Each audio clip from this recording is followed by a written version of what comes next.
Hi guys, welcome back to my channel. It's me Tembeka from Yizocom. Today's video is about Umkhokha the curse. Passing of Mzobe left uSphamandla and Mabusi pointing fingers to each other.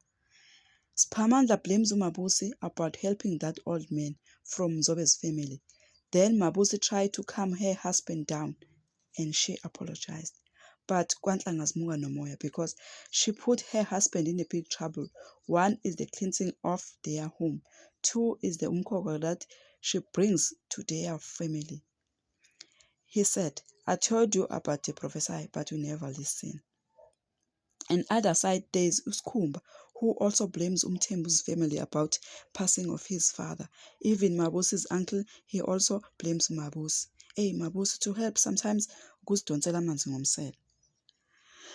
When Mashezi and her husband told Umamzobe about the terrible news of passing of her brother, she left Mashezi very shocked.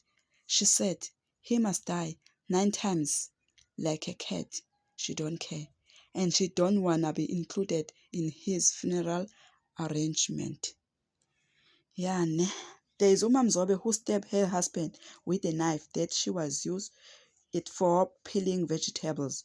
When she asked about the stabbing of her husband, she said it was a mistake. Stofia said there is a big secret that hidden by Mamzobe. It can't be a mistake to stab Utifa. Lwazi's mother told Lwazi to play far from Kapsile because she thinks Kapsile knows about her mother evil plan. I thank you. Please don't forget to subscribe, like, comment, and press notification button to be the first to see whenever I upload it. Bye you.